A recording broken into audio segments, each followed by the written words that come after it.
નમસ્કાર, મારું નામ અપેક્ષાબેન પટેલ છે અને આજે તારીખ 29મી માર્ચ 2026ના રોજ સમય સાંજે 4 થી 8 વાગે લોહાણા મહાજનવાડી ભુજ ખાતે અમે એક બિઝનેસ વુમન મેળાનું આયોજન કરેલ છે. આ આયોજન કરવા પાછળનો અમારો એક ઉદ્દેશ એ હતો કે છેલ્લા 2 મહિનાથી મારી સાથે ઘણી બધી બહેનો જોડાયેલી છે. આ બધી બહેનોમાં અલગ અલગ પ્રકારની ઘણી બધી સ્કિલ છે. જેમ કે બહેનો ઘરે બેઠા બેઠા હોમમેડ આઇટમ બનાવી રહી છે, કોઈ ફૂડના સ્ટોલ કરી શકે એવી છે, કે કોઈ બેકરી આઇટમ બનાવે, કોઈ ચોકલેટ્સ બનાવે છે. કોઈ એવી પણ બહેનો છે કે જે ઘરે બેઠા બેઠા પંજાબી આઇટમ છે કે ઘૂઘરા છે, ખાખરા, પાપડ, આ પ્રકારની અલગ અલગ આઇટમ. બીજું કે હોમમેડમાંથી કાપડમાંથી પણ ઘણી બધી વસ્તુ બનાવી રહી છે, જેમ કે પર્સ છે, બેગ છે, થેલા છે, ચણિયાચોળી છે, ડ્રેસ, સાડી તૈયાર કરી રહી છે. તો આવી અલગ અલગ પ્રકારની જે પણ બહેનોની સ્કિલ છે એ બધી બહેનોને એક જગ્યા પર પ્લેટફોર્મ આપવા માટેના ઉદ્દેશથી અમે આજે આ બિઝનેસ વુમન મેળાનું આયોજન કરેલ. અને આ આયોજનમાં પ્રથમ અમે આજે શરૂઆતમાં દીપ પ્રાગટ્ય બહેનો સાથે કર્યું અને બહેનોની સાથે એક કંકુનો ચાંદલો કરી બહેનોને એક બેસ્ટ વિશિસ આપે કે આજનો એમનો બિઝનેસ વુમન મેળો સફળ થાય. એના પછી દરેક બહેનને અપેક્ષાબેન પટેલ તરફથી એક મેડલ આપવામાં આવ્યો, મોમેન્ટો આપવામાં આવ્યો.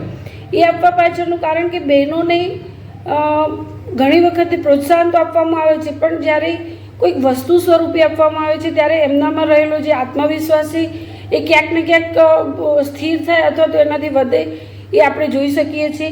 બીજું કે બહેનોનો જ્યારે સ્ટોલ ખુલ્લો મૂકવામાં આવ્યો ત્યારે અમારી પાસે એટલા બધા કસ્ટમર આવી ગયા હતા કે અમે તાત્કાલિક સમયનો બગાડ કર્યા વિના બિઝનેસ વુમન મેળો ચાલુ કરેલો. આ બિઝનેસ વુમન મેળામાં અમારી સાથે ઘણા વિઝિટર્સ આવેલા અલગ પ્રકારના.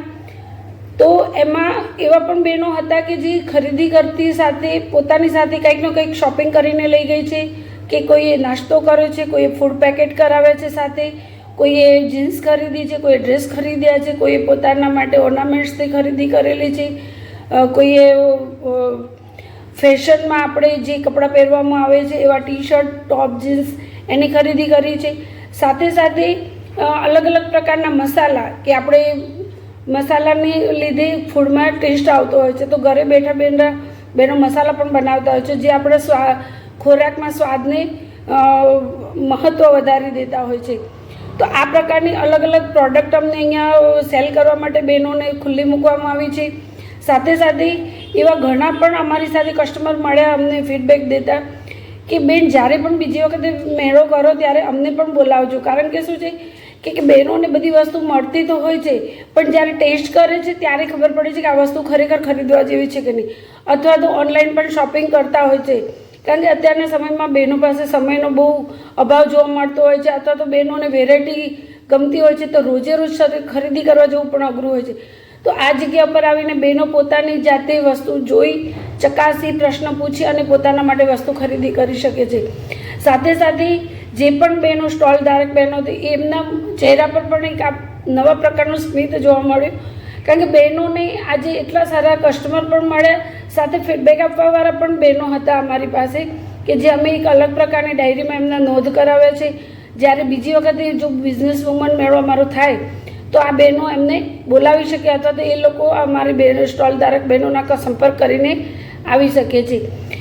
એ સાથે સાથે આજે જ્યારે શરૂઆત કરવામાં આવી ત્યારે અમે એક શબ્દની એમને ઝાંખી કરવામાં આવી બહેનોને કે આપણે બિઝનેસમેન તો સાંભળ્યું હશે, પણ આજે પહેલીવાર બિઝનેસ વુમનની એક પહેચાન આપવામાં આવી છે કે જે બહેનો ઘરે બેઠા કામ કરે છે એમનું ઘણી વખતે કહે છે ફક્ત આર્થિક ઉપાર્જન થવામાં એમનો સહભાગ હોય છે, પરંતુ એમની પોતાની સાચી ઓળખ ક્યાં, કઈ રીતની.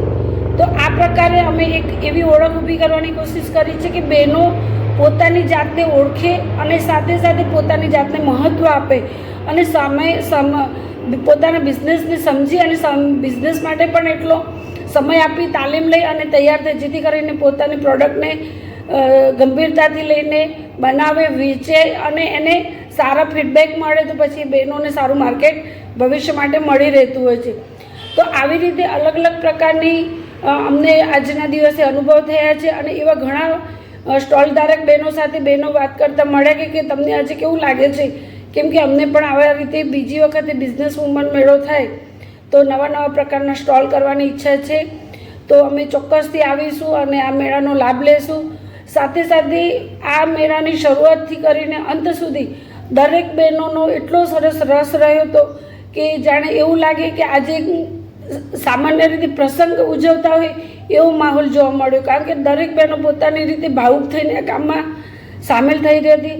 અને અપેક્ષાબેન પોતે આ કામ માટે થઈને એટલી બધી તૈયારી કરી હતી કે એમને એમ હતું કે આ મારો પ્રથમ બિઝનેસ વુમન મેળો છે, જો સફળતા હશે, બહેનોના સારા ફીડબેક, સારો રિસ્પોન્સ, સારું માર્કેટ મળશે તો ભવિષ્યમાં આ જ બહેનો અથવા તો આની સિવાય જે પણ બહેનો તપાસ કરી રહી છે એવી પણ કેટલીક બહેનો માટે અમે આવા પ્રકારના માર્કેટ ઊભું કરવા માટે બિઝનેસ વુમન મેળા કરવા માટે વિચાર કરી રહ્યા છીએ.